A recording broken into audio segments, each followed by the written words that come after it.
12 elves. Stop everything. Lumen Field just erupted with breaking news, and one number is already carved into history. 45. A Hall of Fame legend gets immortalized on every helmet. A quarterback breaks his silence after a viral locker room explosion. And a roster move just shifted the offensive line before Sunday's game in Nashville. 3 stories, 1 storm, and the first payoff hits right now. That 45 isn't just a number. It's the exact jersey Kenny Easley wore when he became Defensive Player of the Year in 1984. If you create earthquakes louder than you breathe, smash that like button and let Rams fans know who owns the NFC West. We start with the tribute that has the entire Emerald City standing still. Stay locked. There's a double cliffhanger at the end that involves a division rival and a locker room fracture. Nobody saw coming. Midnight silence. Team headquarters. A flag drops to half staff. And inside the building, equipment managers start printing decals with 2 digits that every 12 knows by heart. The player, a legend who defined Seattle's early identity, a safety whose hits still echo and highlight reels for decades later. The name Kenny Easley. And here's why this changes everything. The Seahawks announced they will wear number 45 on the back of every helmet for the remainder of the 2025 season, honoring the Hall of Fame safety who died last week at age 66. This isn't a one-aim tribute. This is a seasonal-long statement. Easley is one of only 4 players in franchise history with a retired number, joining Steve Laurent, Walter Jones, and Cortez Kennedy. That's the Mount Rushmore of Seattle football, and now his number rides with the team through every snap of this playoff push. Let's talk legacy. 7 seasons all in Seattle, 5 Pro Bowls, 3 first-team ILP Pro selections, the 1984 AP Defensive Player of the Year award, 32 career interceptions, and a nickname that tells you everything. The enforcer Easley was the hammer that powered Seattle's first playoff teams in the 80s, a physical force who set the standard for the defensive style this franchise still celebrates. Kidney disease cut his career short, but his impact never faded. The Seahawks retired his number in 2017, and now it's back on every helmet, visible every game day starting Sunday against the Tennessee Titans in Nashville. But here's the wrinkle. According to sources close to the team, the organization is planning a larger ceremony during the Week 13 home game against the Minnesota Vikings at Lumen Field, where family, former teammates, and the 12th man will honor Easley in front of a packed house. This is a rumor, but insiders say the tribute could include a video package narrated by Richard Sherman and a moment of silence before kickoff. When's the last time you saw a franchise honor a player with this level of permanence? Do you think Kenny Easley is the greatest safety in Seahawks history?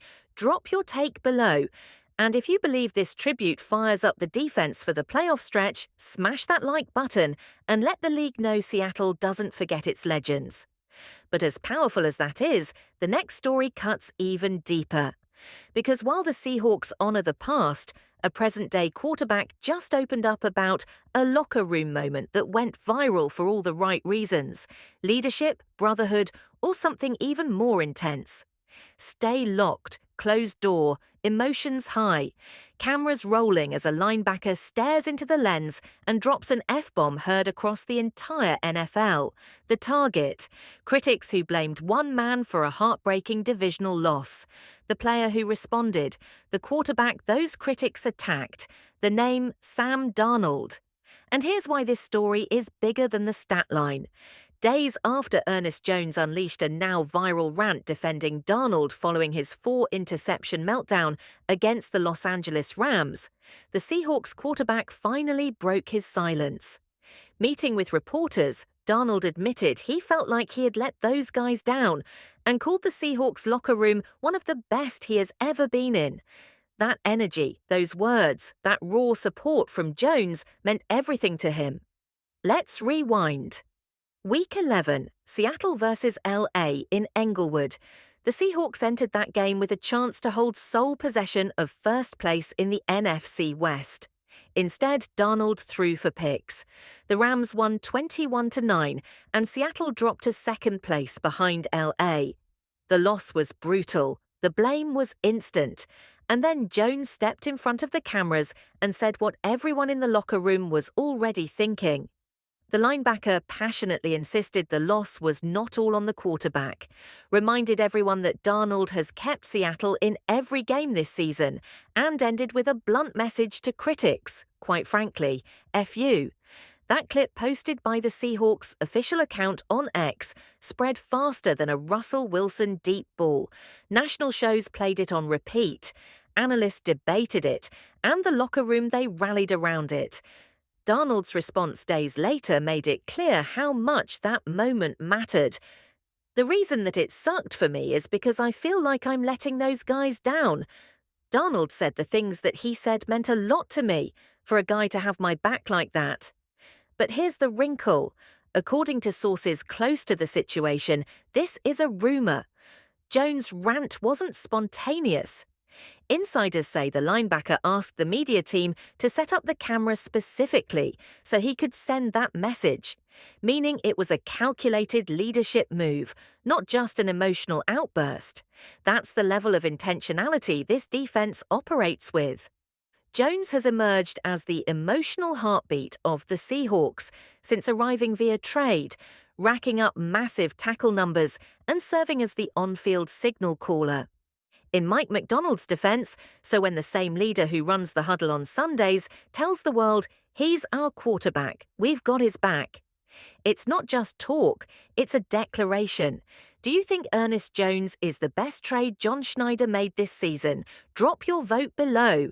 And if you believe this locker room chemistry makes Seattle the most dangerous team in the NFC, hit that like button and let Rams fans see what real brotherhood looks like. But as massive as that moment was, the next story is pure business. Because while the Seahawks strengthened bonds in the locker room, the front office just made a cold roster cut that impacts Sunday's game in Nashville, a Huskies legend out and ex-Bears lineman in. And the reason why could decide Sam Darnold's protection plan for the rest of the season.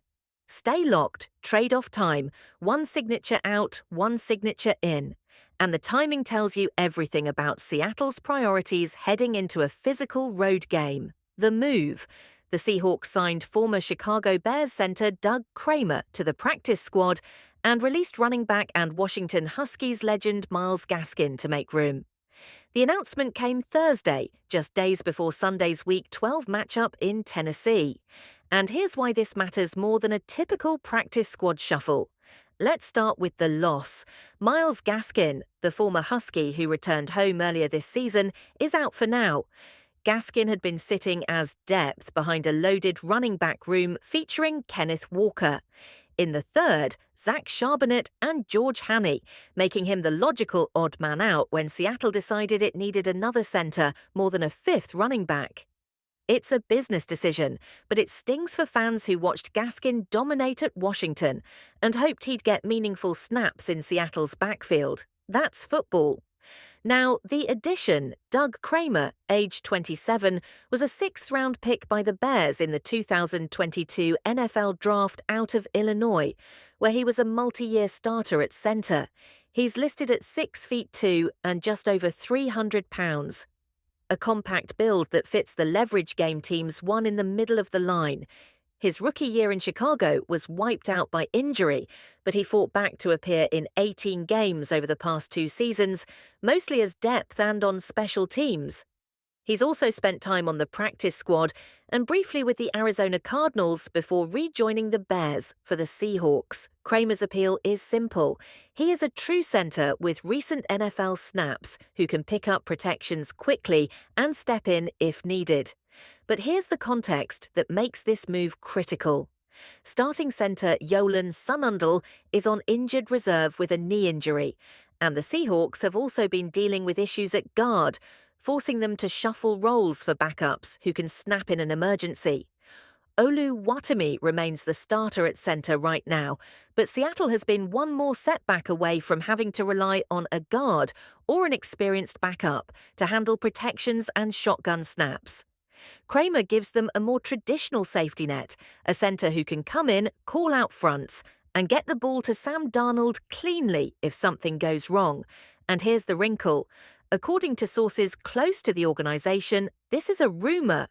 The front office was debating between adding a center or another defensive back before making this call.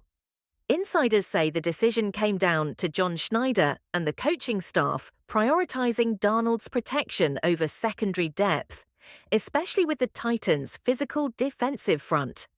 Waiting in Nashville, that's a calculated gamble. The timing matters too. Seattle visits Tennessee in a road game where one bad snap or miscommunication can flip momentum fast. Shoring up the middle of the line days before that matchup is a clear signal that the Seahawks are not willing to gamble with their protection, even if it means saying goodbye to a popular local running back. Do you think the Seahawks made the right call cutting Gaskin for Kramer?